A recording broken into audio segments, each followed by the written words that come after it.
Shalom. I'd like to start out by giving all glory, praise, and honor to Yahweh, Bahasham, Yahushai, Bahasham, Rakach, Quadash. Double honors to the elders and apostles of the great millstone, and Shalom to the elect of Israel. This is Thamayim in Atlanta, and I have a CNN article from today, June 8th, and it really just came out a few hours ago. But it says armed man arrested near Brett Kavanaugh's home, charged with attempting to murder a U.S. judge. And before we get into it, I do want to preface this by saying we live in a world of lies, and this could possibly be a psyop of some sort. Simply because it seems a little fishy. The man who attempted to murder the judge, he was against the loosening of gun control and against the Roe versus Wade decision. So that would make him a liberal. And I say it's fishy because he's a liberal and he has guns and weapons, and he's going to murder this conservative judge. So it just seemed a little off to me. Just wanted to mention that from the beginning, but let's get right into the article. And Brett Kavanaugh, if you might remember, he's one of the most recent Supreme Court justices, most recent nominees who's made it onto the bench.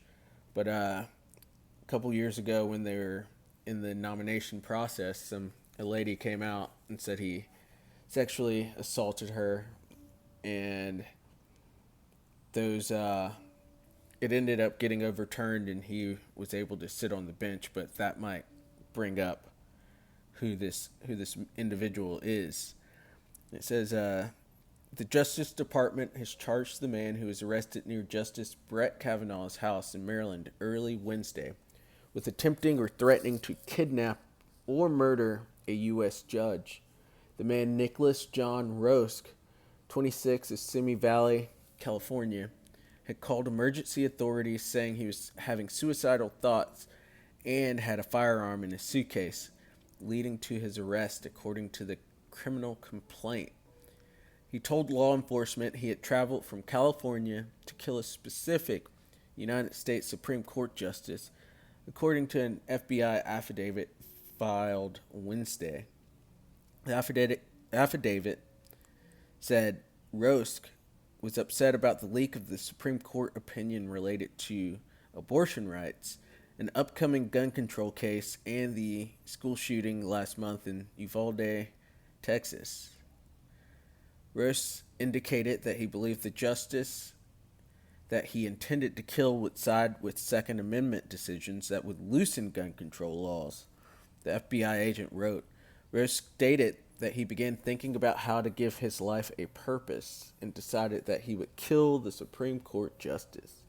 After breaking into his home, Rosk planned to kill himself as well, the affidavit added. On Wednesday morning, Rosk was carrying a suitcase and backpack filled with a tactical knife, a Glock 17 pistol, 2 magazines, ammunition, pepper spray, and zip ties, the FBI said. Rosk also had on hand a hammer, screwdriver, nail punch, crowbar, pistol light, and duct tape, the affidavit said. Rosk appeared in Greenbelt, Maryland federal court Wednesday and agreed to remain in jail. A preliminary hearing is scheduled for June 22nd. Wearing a dark gray long-sleeve shirt and black pants, Rosk was asked by District Judge Tim Sullivan if he understood the nature of the charges that were brought against him. Rosk said he wasn't thinking clearly, but understood what was going on. Asked if he was under the influence, he told the judge that he was on medication that he had taken that day. He did not specify what medication. White House condemns all this, and then increase in threats.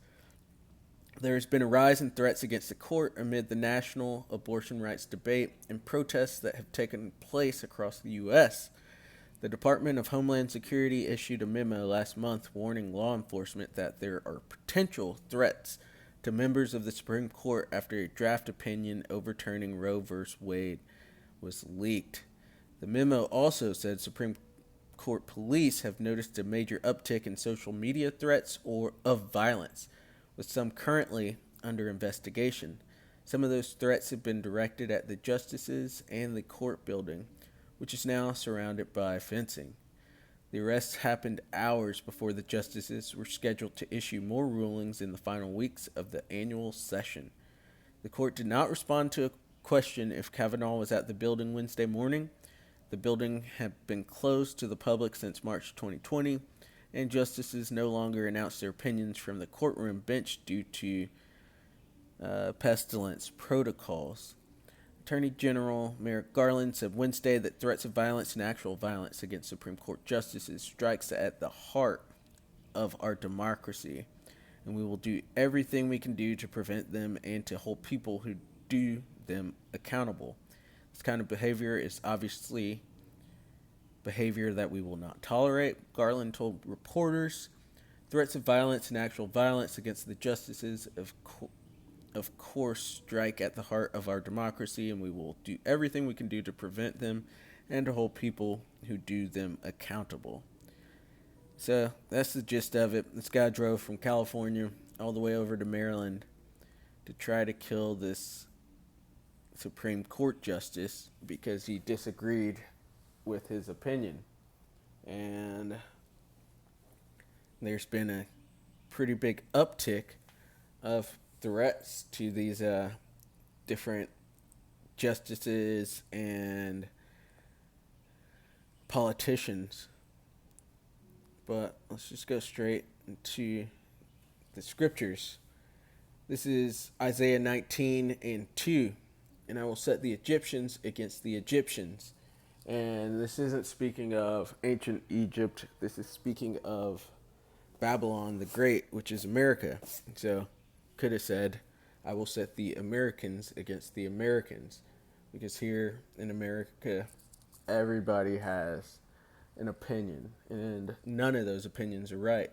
And so the Lord is going to set all of these people with their different opinions against each other. And let them fight it out. Let them actually shed some blood. And we're, before any real blood has been shed, but that moment is approaching. And you can see it with these threats that were spoken of, these increasing threats that were spoken of in the article.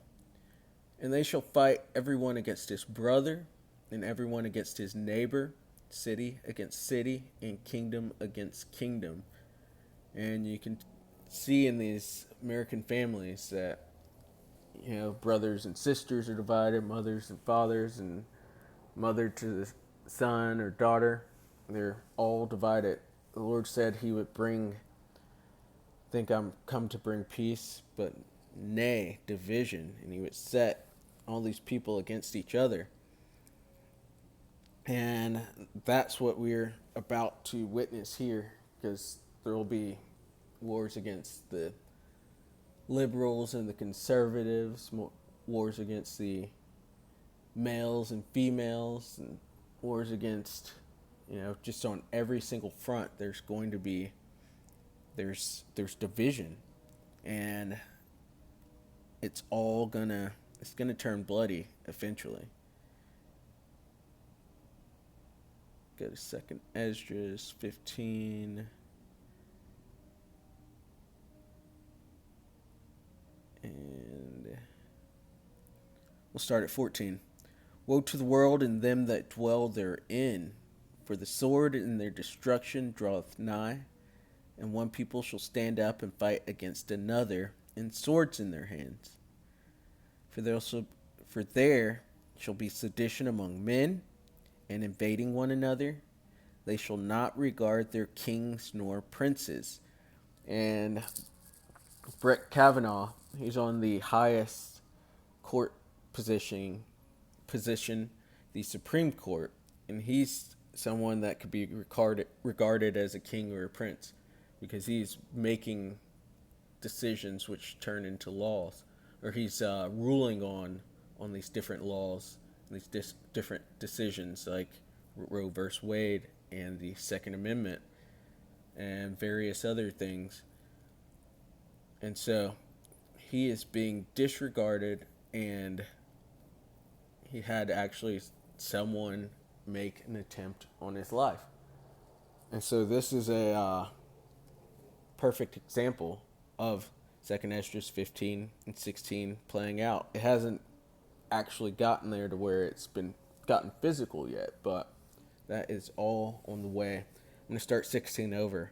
For there shall be sedition among men, and invading one another. They shall not regard their kings nor princes, and the course of their actions shall stand in their power. And so that was a pretty good look at 2nd Esdras 15 and 16. From that, the boy going up and trying to make an attempt on Brett Kavanaugh's life right at his home. And he drove all the way across country from California to Maryland to make an attempt, which he failed miserably, but we are going to be seeing blood spill over what's going on within the U.S., within Babylon. These people are about to turn it violent. And so with that, Lord willing, it was edifying. I'd like to give all glory, praise, and honor to Yahweh, Bahasham, Yahweh Shai, Bahasham, Rakah, Gadash. Double honors to the elders and apostles of the great millstone, and shalom to the elect of Israel. Shalom.